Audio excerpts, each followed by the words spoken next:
that I made to make the change in my life was to throw my hands up and ask God to take over. That's really the only consciousness.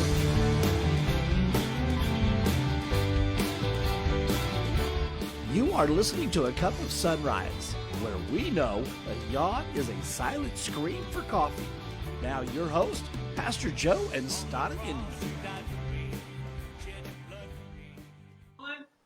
And good morning. You guys are on A Cup of Sunrise. That's right, with the one and only little short round guy, Pastor Joe, and the amazing, the incredible, the bomb. That's because when she's mad at me, she explodes. The one and only Stada rocks. Good morning. Good morning, guys. We've got some very special guests here from the Brook Wellness Center. Now, the first time I was even familiar, this has probably been 3 years ago, maybe 4 years ago. I'm going through Facebook. I was working for an insurance company, and I was going through Facebook, and there was this accent. And I'm going, because I'm flipping through the things, right? And this accent come up. I'm going, what in the world is that? And I'm going, and this person's so bubbly, and they're ministering over the way. And I'm going to Brook Wellness Center. So I'm sitting there listening. I've been a fan ever since. And I was kind of, because I've been watching the devotional moments that you do. And then a month ago or less, my whole system was hacked. And so I had to start with a whole new Facebook. And I don't remember everybody, and I was like, man, and all of a sudden Brook Wellness Center popped. I went, oh yeah. And so now I'm back on track. And then we had a situation in our life. And I said, oh, we got to get them on. We got to get them on. So, guys, I want to introduce, we're going to be talking to Stan and Rosie here in just a little bit, but they are the founders, CEO, president, and the clinical director and chaplain of the Brook Wellness Center out of Branson, Missouri. Good morning, guys. Good morning. So I'm really excited about say good morning again. Good morning. You just wait, guys. You just wait. Okay, a couple of things before we get started. Today's national holiday. I love this one. It's got to be food, you guys. You know Joe's all into the food holidays. National Bratwurst Day. Yes, right? There was a golf course over in by Boaz, Missouri. And, man, you play the front nine, and you get to the clubhouse, and the brats were amazing. And then for the back nine, you're miserable, but it was so worth it. So I may go play golf today just to go get brats. Yeah, that's a great idea. All right, great. And so that's today's national holiday. Go out and get a bratwurst because I'm going to celebrate. That's definitely one of my celebrations is today. Awesome. Okay. You have this morning's devotional. I do. As usual, we're reading out of the 30-second devotional by Mr. Barry Young. And today we're reading out of Psalms 103, verses 2 through 3. And I want to read it to you off of the Bible instead of out of here. So I've got it pulled up here. Bless the Lord, O my soul. Isn't that in the song? It should be. Yes. And forget not all his benefits, who forgives all your iniquities, who heals all your diseases. Amen. And the responder's reflection down here says, a court of law promises a trial with an unknown outcome. God promises an immediate trial with a known outcome, that he forgives you. Amen. Amen. I like that. Yeah, me too. Because no matter what we go through, he's already got this figured out. And we have such a small vision. We see now. Because when 30 years ago, before you left England, right? Mm-hmm. Okay, make sure I get that right. England, you had 30 years ago, you had no idea where you were going to be at today. But 2,000 years ago, God did know where you were going to be at today. Yes. And I love that. We have such a small vision. We see now. That's all we see. Second by second, whatever happens. But God sees tomorrow, an hour from now, 10 years from now, 100 years from now. And that just amazes me to think about that power and what he has and what he gives and how he plants. And I used to think, Rosie and Stan, I used to think that there was the perfect will of God And I was taught this, that there's the perfect will of God and then there's the permissive will of God. But if you don't follow the perfect will of God, that he allows you to follow in the permissive will. Well, here's the problem with that thought process that I was taught. God already knows when I'm going to mess up. He already knows the curves I'm going to go through, the side tracks I'm going to go through. He already knows the path, all the major screw ups. So what I'm following is God's perfect will, because it didn't shock him. No, there's nowhere that God said, "Man, I can't believe Joe did that. That one caught me off guard." That's my line. Yeah. Now with your ministry that you guys have, I would have to imagine, I would have to assume, with the Brook Wellness Centers, you get guys like that will say, "I've messed up too far for God to forgive me. I've gone too far." You as the chaplain, I imagine you probably hear that quite a bit over there. It's a common problem. People actually, there's a difference between guilt and shame. Yes. Right. Yes. Shame is where we're disgusted with ourselves. We're bad. Mm-hmm. Guilt, we did something bad. 90% of our people are to that point in their life where it's not guilt anymore. It's absolute shame. When they look at themselves, they're like, I'm just worthless anyway. There's nobody that can save me. There's nothing out there for me. So I'm just going to stay in drugs because that's my best friend. That's my lover. Mm-hmm. That's my comfort zone. That's what I'm used to. This is the path. Guys, we're going to be talking about the Brook Wellness Center. And you guys over at the Brook Wellness, not only are an outpatient treatment center, but it's faith-based. Mm-hmm. The core is Christ. And I love that. But before we get into that, Rosie, tell us a little bit about yourself. And then we're going to have Stan do that. You just want to hear my accent. Okay. He just wants to hear you talk. That's what it is. I know. I understand, Stan. We got the same kind of accent. So I'm like, absolutely. We don't need an interpreter for this. We're good. Now, anything happens, Stan, you've got interpretation. All right, we're moving. And no, folks, we're not moving in gifts. So I don't want no confusion here. So tell us a little bit about your background before you got involved in the Brooks. So I actually I was born in Gibraltar. That's what it's called, Gibraltar.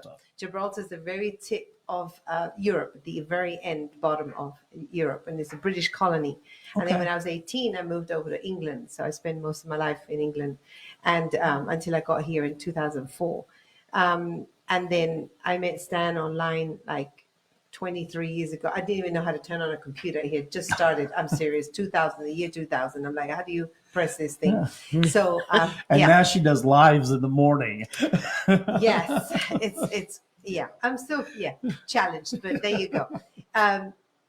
But with when I grew up with a very good family. We'd never seen drugs, alcohol. That was not my family. My family, we lived with my mom, my dad, my brother, my grandfather, my grandmother. It was a typical kind of very family. I say typical. It's not for him, but it's a very typical European type of family. That's collective. What I should say. The culture. Collective. Very collective family. Yes, very close. Okay. And so I never knew anything about drugs, alcohol. That was to me was Hollywood. I'm serious. It was like, wow, okay. I was that naive person of if somebody tells me, oh, they're on drugs, oh, they can just stop. They can just stop. That was just me because I didn't know any different. I wasn't brought up in that, right? So so I grew up, and then eventually I came to England, and I was in England. And again, I was a single mom at one point. I was, I had 3 children, and anyway, but I didn't have. There was this rehab center. There was even my thoughts. Okay, it wasn't even my thoughts. I went through a lot of different things with my ex-husband. Okay, and basically, he did something to my child he never should have done. Right. So I just packed up and left with my 3 kids because it's only going to happen once, folks. Gotcha. I'm just letting you know. Get them, girl. Get them. So I went and I became a single mom. So here I am in England with the 3 kids, and no intention. I was angry at the world, angry at men, and I was battling. So eventually, I had an encounter with the Lord, September 19, 1999, and I got saved. I'm talking radically saved. Like the Paul to Damascus experience, for real. And it changed my whole world. And so eventually I said, well, Lord, I need Christian friends. I don't know anybody. Everybody just disappears because when you start talking about the Bible, they're like, yes. oh, okay. Okay. Woo, she's a Bible thumper or whatever. No, I was just so excited. Yes. I'm like, where has this been all my life? Right. So, so I went on the internet eventually when I figured it out. And I went into this place called christiancafe.com. Okay. It was the only thing that popped up. And I'm like, oh, cool. I can speak to other people. Well, I'm realizing that I'm speaking from everywhere in the world. Okay. And then I'm saying, hey, so this person comes along and says, hey, I do online Bible studies. I'm like, oh, yes. Right. So I'm there. So eventually it says, hey, if you need any questions, this is where you can reach me. Here's my phone number. I'm going, I ain't calling no. Are you kidding me? I'm not chasing after no man. Or no, there was no romance at all. It was literally, I wanted to learn about the Bible. Sure. So eventually I had some questions. I had more questions, right? Because my biggest question was, can I remarry? Is that against the law? You know, God's whatever. You know, I had all this. I was brought up Catholic. Okay. Oh, okay, yeah. So okay. so once married, you marry, that's it. You divorce, that's it. You're done. Yeah. Okay. So I had this so I asked this person online, hey, can I remarry? I mean, I don't know, right? Because the first thing that happened once I got saved, the Lord had me, with his help, forgive my ex-husband. I had to forgive him because I couldn't go on any further, because you don't want to take the baggage from the other, right? Bad idea. So anyway, I this person says, well, this, and I said, well, if you've got any questions, call me. And I thought, okay, well, all right, I'll call him. I called, nobody answered. Anyway, so I go to church, come back, and there's a little thing on the answering machine, right? Say, hi, this is Stan from Texas. I'm like, oh, okay. He's only called me, and yes, don't know what to do, but I love the accent, so I'm gonna see. You said I kept rewinding. I'm going, that's really cool. I mean, he only spoke like 30 seconds. Hi, this is Stan from Texas. That sounds amazing. Stada's from Texas. Now she's gonna have that accent for a week. Well, he was actually he's from Washington State, but he was living in Texas at the time. So anyway, so he called back. We called back. We spent 4 hours on the phone, and we decided we were going to get married. We hadn't even planned our wedding. Planned our wedding. Okay, 23 years ago. Okay, so you guys met in a Christian Bible study chat room. Yes. Okay, and so listen, Stan says, listen, any questions? I'm the man, Stan the man. Exactly. And I got you. So you call him up from England to Texas, and he says, 30 seconds. He goes, okay, this is Stan. I'm the man. Apparently he was.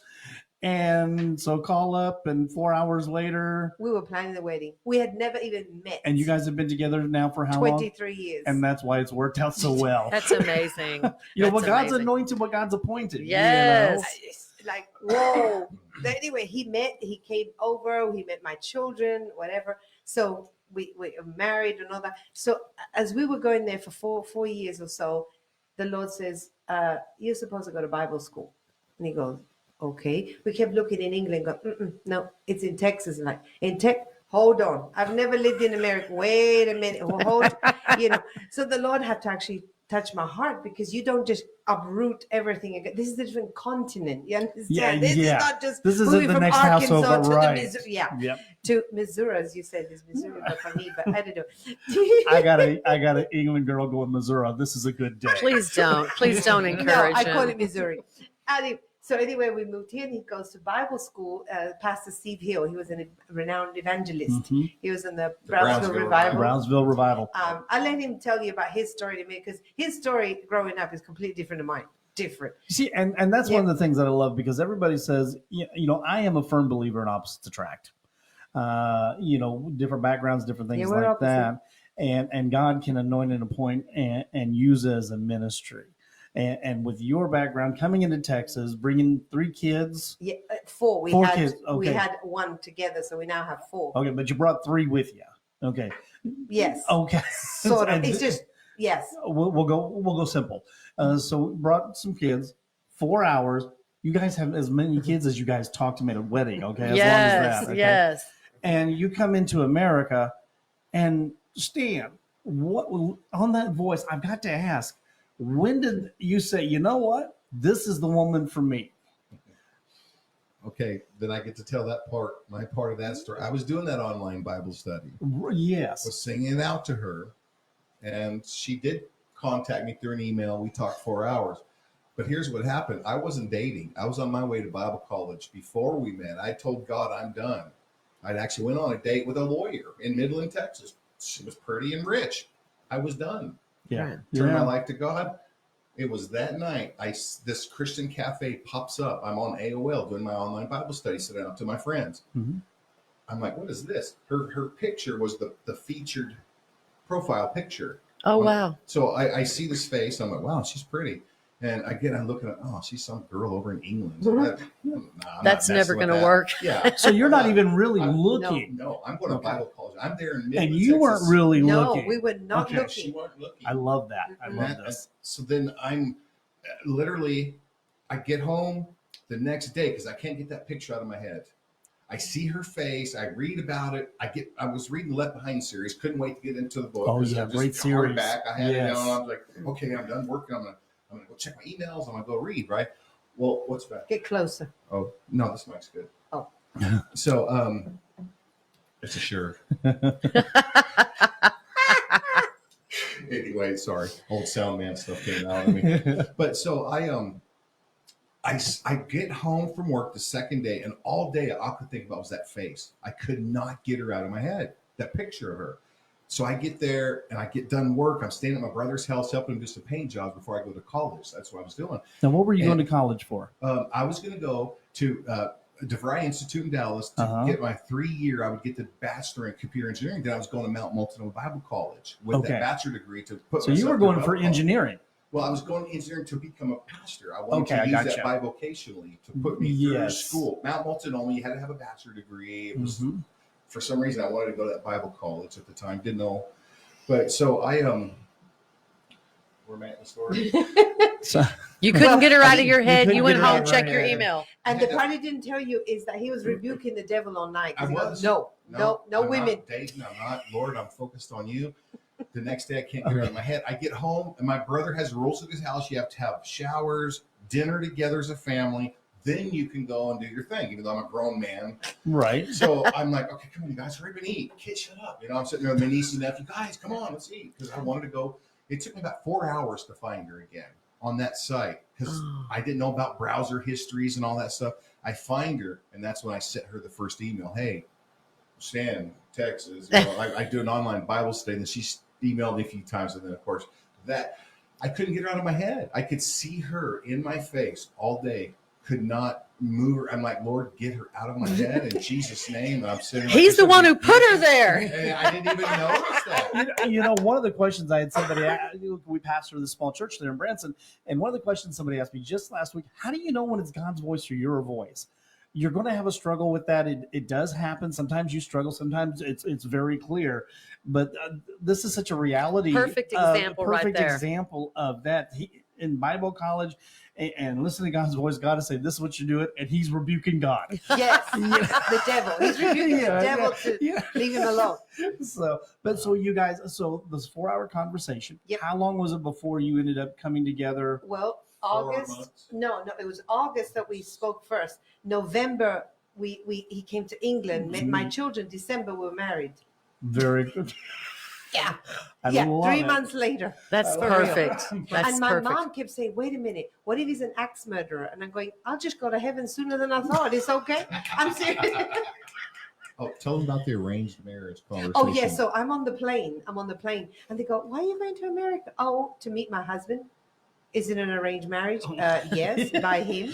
Arranged. Yes, there you go. Okay, and I want to bring this out because I think we did a show here a couple shows ago. And guys, ladies, men, you're hurting, you're lonely, and you're doing all these dating apps to try to find that one person. And all it's doing is putting you in a meat market, because that's what dating apps really are meat markets. Okay. They met in a Bible chat room. And God brought them together. God has the one. When you're focused on God, God can focus on you. Yes. But he's waiting for you to get focused. So get off the stupid date apps, that meat market, and get back. Don't be going to Facebook. Put your face in the book. Yes. Okay. Yes. So- Seek ye first the kingdom of God. Absolutely. That's exactly right. So now, because I know with Stada and I wasn't going to get married again. I done screwed them up. I'm done. I'm done. And after she got saved, I think we were married 5 weeks later. But we'd been together for some years during our time in the world. But so you guys come together, got married in Texas, going to Bible school to be a pastor. He's not gone to school yet. He's Well, not going to Bible. Yeah, right. we're working Getting toward ready. that Yes. process. Okay, so now you ended up going to Bible school, right? Yes. Graduating for your pastoral. I went to Heartland School of Ministry in Irving, Texas, and that was the evangelist Steve Hill's ministry that he started down there. So I was in the pioneer class, which was interesting. I got to go with the first 36 kids that started. We all started together. 28 of us graduated. Very cool. And it was incredible. It was 5 days a week, 8 o'clock to 1 o'clock every day. Wow. Intense Bible study. And then to work that night. Yes. Yeah, with 3 kids at home, and then one coming here soon. Okay, so I want to fast forward. Yes. Okay, so together you're in Texas.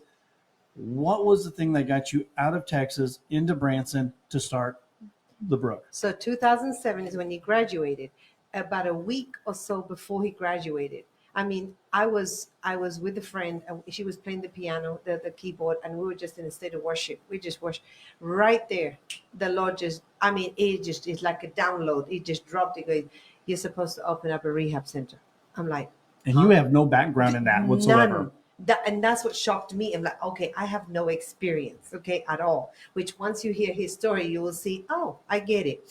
But I didn't know anything. So when he's sharing his life to me about his upbringing and what he did, I'm like, it's like I'm watching a movie. I have never experienced none of that, right? So anyway, so so we're there, and he says, I want you to open this. So we're looking around in Texas. Where, right? Well, there's nowhere in Texas. I just don't have that witness in my spirit. Right. And all of a sudden, Stan says, yeah, I get the same thing. We're supposed to, but where? I don't get it. We had a house. I was a bank manager. He was an investment banker. I mean, we had really good jobs, good salaries. I mean, we were good. And the Lord says, Branson. I'm like, just out of nowhere. Wait, whoa. Branson, Missouri. And we look at him, this is a tourist town. Why are we going to a tourist town? Well, let me tell you my part of that. Yeah. I looked it up, and I saw Table Rock Lake, and I saw Bass Pro, world-class bass fishery. Yeah, okay. I'm all in. So Say no more, Lord. So now to kind of tie this where you're at, because with your upbringing, but yours was a lot different. Tell us about a little bit about yours, Stan. I'll give you the quick version. Okay. I grew up on the West Coast, Washington State. Stepdad was he was 100% Blackfoot Native American Indian. Great, lovely guy. Loved him until he drank alcohol, which was every day from the time he woke up till the time he passed out. So my brothers and I, we grew up being abused by him physically.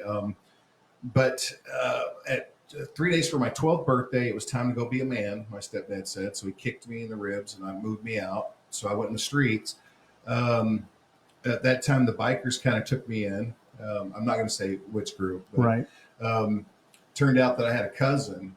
I call him my brother, but a cousin was a pres of a chapter over there on the West Coast. So when I was 9 years old, he blood dropped me.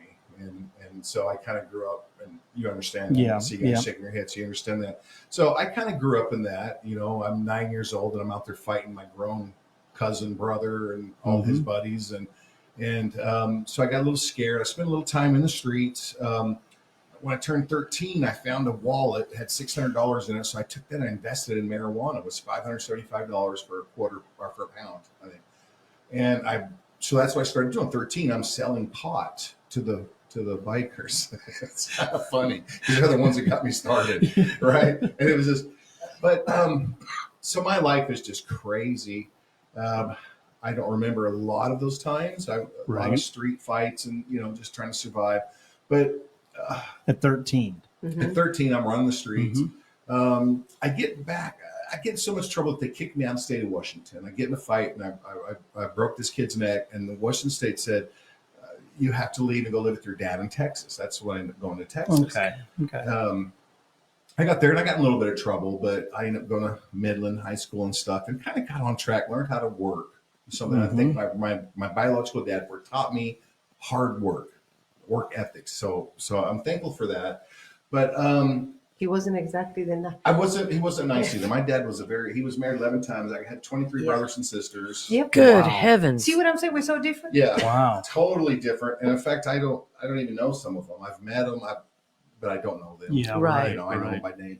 But so where am I at? I get married when I'm 17 in Texas, Midland. I married the little Texas little sweetheart, She divorces me 2 years later. It didn't work. I end up meeting this little girl and discovering methamphetamines. All right. It's weird because I never did meth before. Growing up with my brother up there on the West Coast, I never actually did it. When I knew what it was, I heard 417. I know my brothers and them all talking about it and stuff. I was always a pothead. Like, nah, just give me pot. I'm good. So anyway, this little girl, I'm hurting. I'm at the lake and I see this little girl and she screams and cusses at me. And next thing you know, we're together. That sounds like our relationship. Yeah. And I discovered methamphetamine, which I find very quickly after 9 months that this is the devil. I'm going to go to hell and I'm scared. Mm-hmm. There was a night that I literally heard Satan saying, I'm coming after you, man. And I don't know, it was that tweaker brain, but I actually went to kill myself. I went to jump off the bridge and say goodbye, Granbury, Texas. There's a bridge there that if you jump just right, people could find a way to die there. And I was like, I'm done it. I had a quarter left. I looked like a skeleton. I looked in the mirror. That girlfriend, I just messed it up with her because her parents heard us talking on the phone about drugs and they isolated her away. Sure. And I'm sitting there, what am I going to do? So I'm like, I'm done. I can't see my baby, my brand new baby who's born. So I'm just going to jump on the bridge. I had 1 quarter left. There's a Safeway grocery store there in I don't know if it's still there, but it was in Granbury, Texas. And I had the big old gigantic yellow phone book thing. You know how they're hanging down. And I put the quarter in to call my ex-wife to say, tell my daughter I'm sorry. I'm going to go say goodbye. And the phone was busy. So I got my quarter back. And the phone book is open. And the page, it says, be all you can be, join the Army. Right? Wow. I swear to you, this really happened. We went from suicide. Let's go to the second neck, second best. The second best. I'm sitting there going, and I'm just looking at it. And I'm like, be all you can be. What can I be? I'm a piece of crap.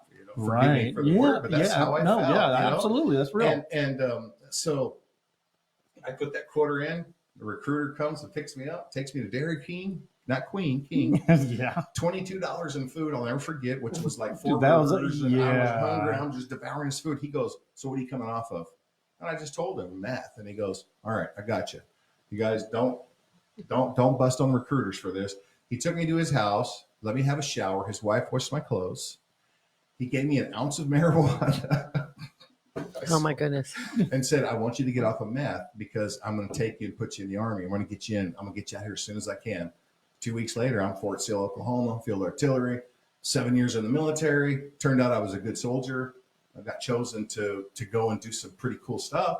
Was on my way to become a warrant officer in intelligence. I got injured in Berlin.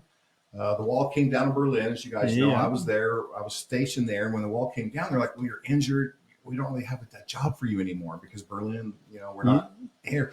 So I come back to America. Don't know what I'm going to do with my life. I get mixed up in drugs again, cocaine. So the Army taught me how to fight, taught me how to do things. Well, what do you do when that's all you know? You find jobs where you can fight. Jobs where I can fight and do the things. So I ended up meeting this gentleman that was, I can't talk too much. Sure. But I ended up being a bodyguard. And I did some pretty bad things. We used to bring a lot of cocaine into the country. Okay. So one day I had to go do a collection. And he pointed, he said, up there in that apartment, just go up there and it's $100. Well, $100 was a punch in the ribs or something, Right. I went up there to do the collection, and it was one of my best friends that I went to school with. My brother and I were his co-best man. Oh, wow. And I look at him, and I'm just like, and I'm sitting there going, oh my God, this cocaine is so poison that it's affecting my friends. Yes. You never see that when you're dealing. You don't realize what we're doing to our friends, right? Right. So I paid his debt, punched him in the stomach, and I went and said, I'm out. I'm done. Well, that was hard to get out. Thankfully, I had a brother that was connected. How he was, I was able to get out of that lifestyle. I got to walk away, and everybody was happy on both sides. So we're all good. But you had an encounter with the Lord. I had an encounter with the Lord. Oh, my goodness. You guys, I saw Satan in real life. And when I saw Satan in real life, I said, wait a minute. If he's real, then God's got to be real. And I sure don't want to go that way. I got a little bit scared. Yeah. And I met Jesus, and I have never changed. I can honestly tell you, Rosie, her story of how she got saved, I know we don't have a lot of time today, but someday you guys have to actually hear that, because that is different than her, the Paul. It's amazing. Jesus came to her in her house in England. All right. We're gonna have to schedule another time with you guys, because I've got so many questions right now popping through my head, and I'm looking at the time going, I'm like, oh my goodness, we need to double this. So what I want to do, guys, we're gonna bring them back on, because this is powerhouse, man. This is powerhouse. But I want to talk. You've got an event coming up with Brook Wellness Center, and as God brought you in, because we're going to discover more on Brook Wellness Center.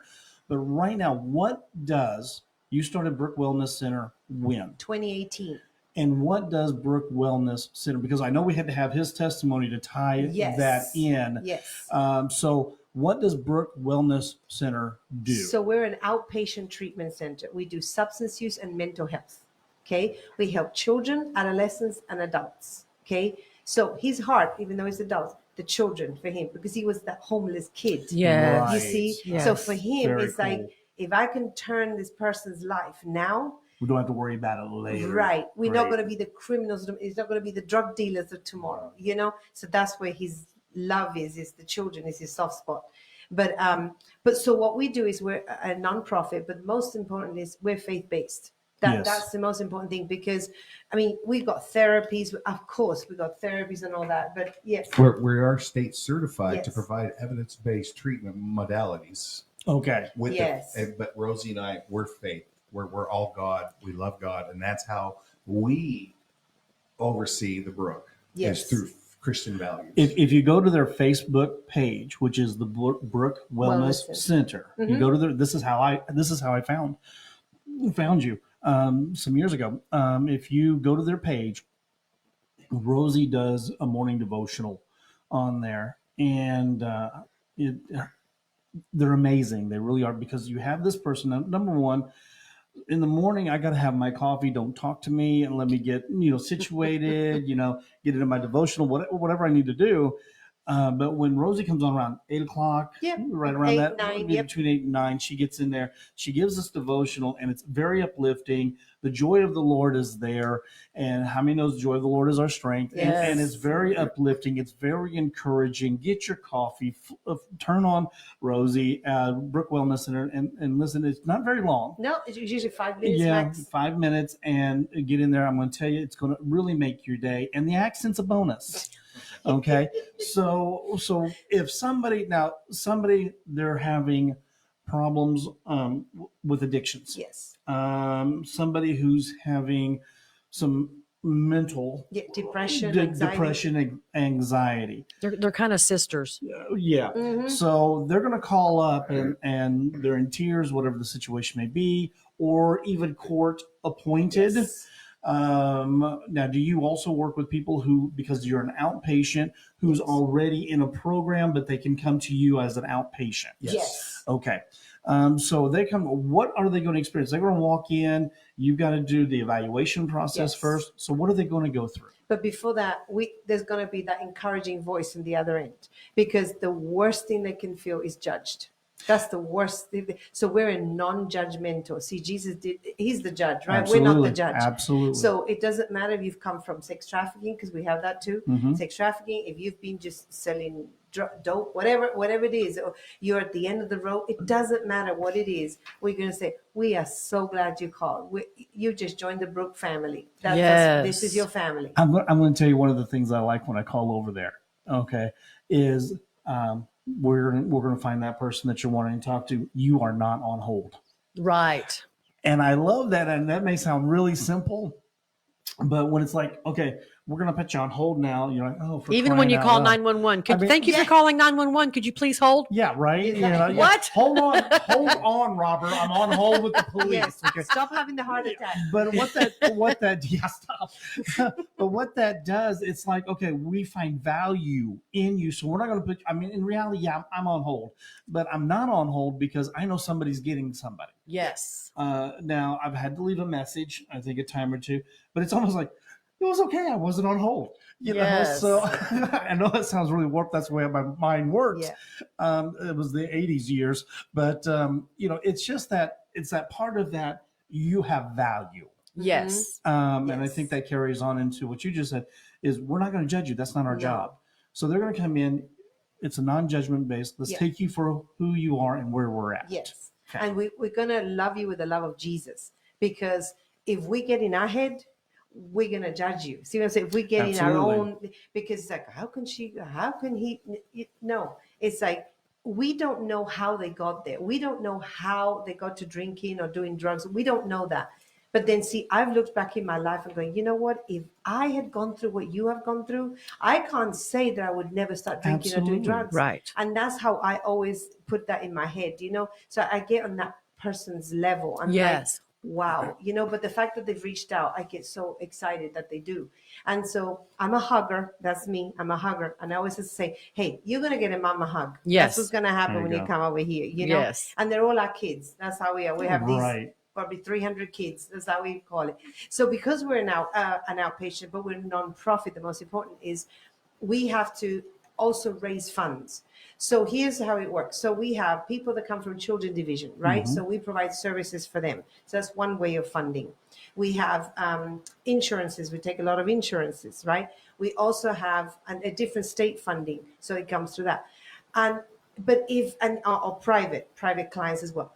If you don't fit into any of those categories, because we don't want you to pay. That's the biggest thing. Yeah, because that's how we had somebody, no money, homeless, but needing help. Correct. So now something like that, because that's probably a lot of people. Yeah, they're like, I can't afford it. How much is? And we're like, okay, don't think about money right now. Just think about, do you want help? Yes. Do you want help? We're going to give you help. We're going to figure out the money.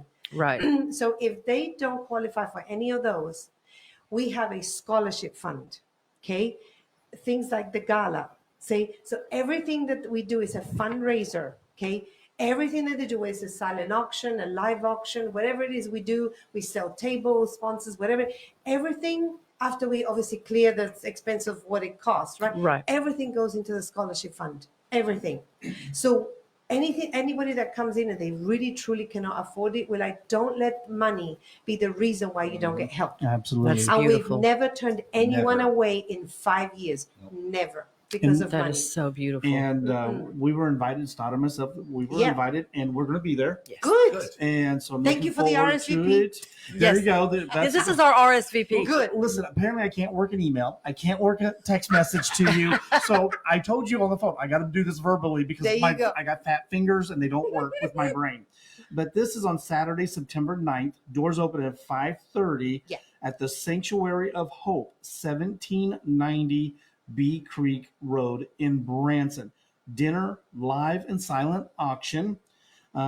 Tickets are $40 a person, and that's a great deal because not only are you getting fed, you got the auction going on, but think of all the ones that you're able to help. Yes. And I'm going to say this one thing and not go into a lot of detail about it, but Branson needs this, needs this type of ministry, needs this type of healing, because somebody going through drug rehabilitation, alcohol, whatever that situation is, God can move in a great and powerful way.